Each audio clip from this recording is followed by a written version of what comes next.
Alright, so we're now closing in on Gamescom 2025, and it feels like for the first time in years there's real momentum around the next Metro game. That's not something random or a little rumor here and there, it's actually something worth knowing for once. This franchise has been silent for a pretty long time, and a lot of people assumed it might stay that way, but over the past few months something shifted. For the first time in years, we're actually getting really close to something interesting to talk about from the Metro games. 4A Games, the studio behind the Metro series, has started to move again, not loudly, not with flashy trailers or announcements, but in small, deliberate ways. A new communications lead was hired earlier this year, relocated to Malta where 4A's studio is based, and shortly after that, the studio put out a brief, almost cryptic tweet, just 2 words, New Metro.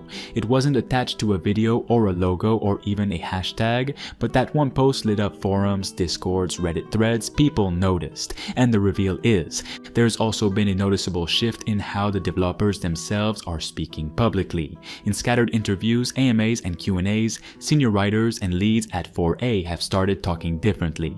One described the next Metro as grimmer and more grounded, with survival mechanics being reworked to better reflect the harsh internal struggles of a post-collapse world. Another hinted at a narrative that's more personal, less about grand stakes and more about what desperation and ideology can do to isolated people underground. It all reads like intentional messaging, like they're laying the groundwork for something that isn't just another sequel, but a more deliberate step forward. Insider Gaming reported that a fully playable build of the new Metro existed as early as late 2023. What's interesting is that this version followed a rebooted direction. A previous build, developed from 2020 to mid-2022, was apparently scrapped partway through. The version we're likely to see now takes the semi-open structure from Metro Exodus and refines it. Large explorable zones, but still closed enough to maintain tension. Think ruined stations, radiation-soaked tunnels, warlord-controlled sectors, abandoned surface clinics, and flooded industrial sites where every step feels like it could be your last. Some internal documentation and dev chatter also hint at enhanced environmental storytelling. Collapsing structures, dynamic gas leaks, and new traversal elements like vertical shafts and climbable debris piles are being prototyped. In one early test, a player could trigger a cave-in mid-chase to block a pursuing enemy patrol. In another, enemies could use elevated platforms or vents to flank from above.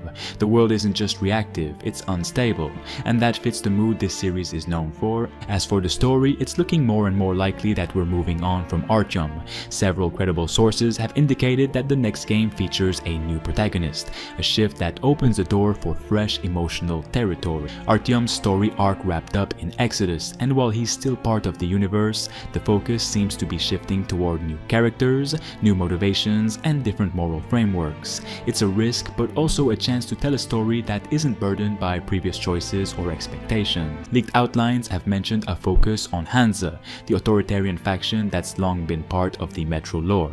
If that's accurate, it could signal a return to ideological storytelling, power structures underground, competing visions for survival, propaganda, militarism. That kind of material hits differently now than it did a decade ago, and the devs know that. Multiple 4A employees have posted vague but telling comments over the past year, referencing the war in Ukraine, displacement, and the psychological weight of modern conflict. That's where their heads are, and those are the themes likely shaping the tone of this game. On the system side, the survival mechanics are reportedly getting overhauled. Expect the return of limited ammo, but now with more layers. Ammo degradation over time, filter crafting for gas masks, improvised mods based on scavenged components. One dev described it as less gamey, more mechanical. The goal apparently is to remove the player's sense of control, to make every fight feel like something you survived by inches, not skill. There are signs of narrative branching too. One voice actor during an offhand comment on a live stream mentioned recording multiple variations of certain conversations, depending on the player's approach. Not just tone-based options, but choices that reflect alliances, faction loyalty, ideological alignment, maybe even betrayal. That level of choice would be new for Metro, which has mostly relied on moral ambiguity and subtle good-bad endings in the past. Visually, 4A is reportedly pushing the same art philosophy as before, realism through decay. One dev described it as beauty through ruin. That means water-streaked concrete, flickering fluorescent lights, ash buildup, moss-choked pipes, and sudden shafts of surface light breaking through darkness. If you play played Exodus, you know 4A's attention to atmosphere is second to none, and it sounds like that standard is only rising. NPCs will apparently have better AI as well, smarter pathing, team-based enemy behavior, and more diverse alert states. Hostiles can now react dynamically to light and noise, but also how much gear you're carrying, movement speed, visibility, scent if you're bleeding. That creates more tension in stealth, where even hiding isn't necessarily safe. All of this sounds ambitious, but there's also reason to be cautious. This is still 4A under Embracer, and that means pressure, financial, structural, maybe even creative. Embracer has been cutting costs, shuttering studios, shelving projects. If this game doesn't come together exactly as planned, there's always the chance we see scope reductions, content delays, or features quietly dropped. Development hasn't been easy either. The team has dealt with relocation, pandemic disruptions, and increasing scrutiny from stakeholders who want results. That's the reality behind the scenes. This isn't just art, it's business. So when we get to Gamescom on August 19th, expectations should be high, but not unchecked. If we do see the new Metro, as most signs are now pointing to, it's likely we'll get a cinematic trailer first, maybe a short in-engine gameplay clip. If they really want to make a mark, we might even see a stealth segment or a glimpse at the new protagonist in action.